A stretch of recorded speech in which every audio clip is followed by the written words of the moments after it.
Subscribe करें हमारे YouTube channel साधना gold को और पाएं वीडियो सबसे पहले। और हाँ, बेल आइकन दबाना ना भूलें।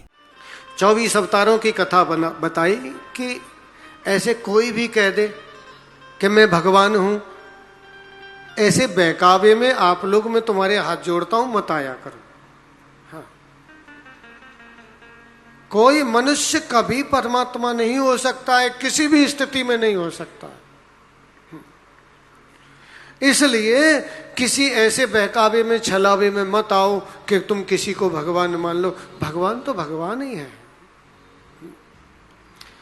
फिर भी श्री व्यासदेव जी ने निरूपण किया है कि भगवान समय समय पे अवतार ग्रहण करते हैं, जिसमें भगवान के 24 अवतारों की गणना आती है।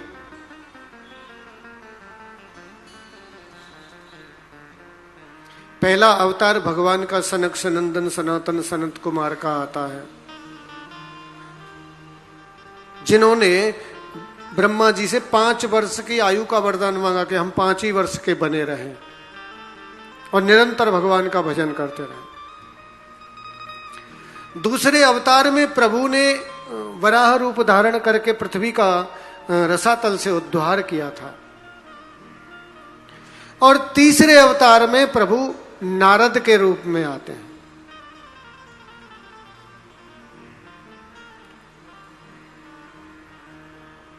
तीसरे अवतार में नारद के रूप में आते हैं, भक्ति का प्रचार करते हैं।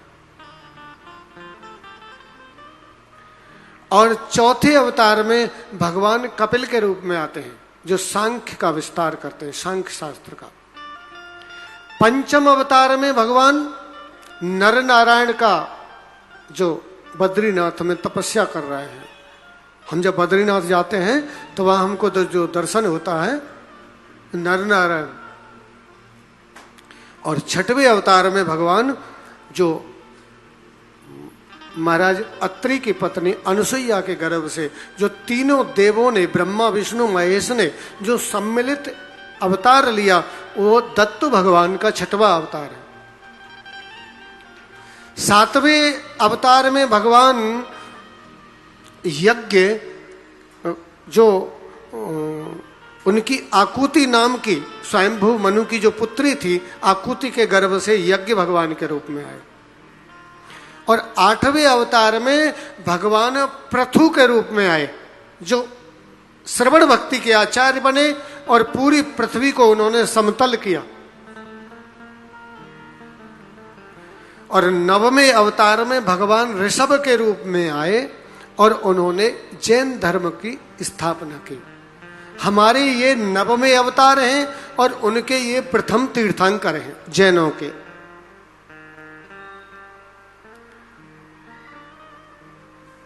और 10वें अवतार में भगवान मत्स्य रूप में आए। 11वें अवतार में कच्छप रूप से मंदराचल को धारण करके समुद्र मंथन करवाया प्रभु ने। और 12वें अवतार में प्रभु धन्वंतरी का अवतार लेकर के देवताओं से दैत्यों ने अमृत छीन लिया, तो 13वें अवतार में मेरे प्रभु मोहिनी रूप धारण कर लिए और देवताओं असुरों को मोहित करके अमृत देवताओं को पिलाया। जब प्रहलाद के ऊपर हिरण्यकशिपु जुल्म करने लगा, तो खंबे से प्रकट हुए मेरे प्रभु 14वें अवतार में नरसिंह रूप में। बोलिए नरसिंह भगवान की।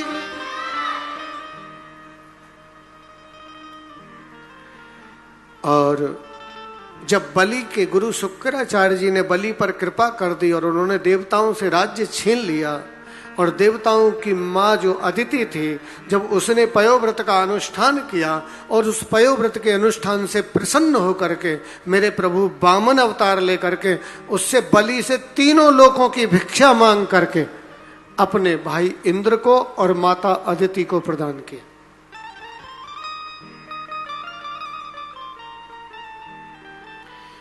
सोलहवें अवतार में वेद व्यास जी के अवतार लेकर के प्रभु ने ये 4 वेदों की रचना करी, 17 पुराणों की रचना करी और 18वें अवतार में प्रभु राम जी के रूप में आकर के वेदों में और पुराणों में जो लिखा है ठीक उसी के अनुसार राम जी ने चरित्र किए। लोग कहते हैं कि इम्पॉसिबल है वेद के अनुसार चलना, राम ने बिल्कुल कंप्लीट वेदों का आचरण करते हुए अपने जीवन को दिखाया। एक नारी ब्रह्मचारी का व्रत राम जी ने, राजा होते हुए, उस समय के राजाओं में बहु विवाह करने की प्रथा थी, जबकि उनके पिताजी ने स्वयं 4 विवाह किए थे, लेकिन राम जी ने एक नारी ब्रह्मचारी का ये संदेश पूरे विश्व को दिया।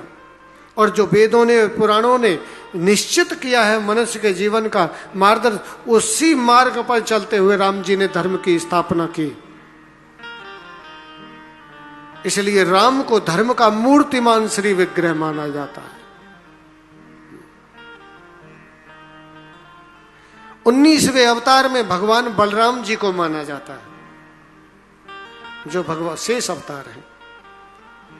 और 20वें अवतार में हमारे ठाकुर जी रस बिहारी सरकार। 21वें अवतार में गजराज की रक्षा करने के लिए प्रभु ने हरि अवतार ग्रहण किया था। और 22वें अवतार में हंस रूप से सनकादिकों को वेदों का उपदेश किया था। और 23वें अवतार में बुद्ध महाराज आए थे, आपने सुना है। और 24वें अवतार में मेरे प्रभु कल्कि आएंगे और दुष्टों का दमन करेंगे।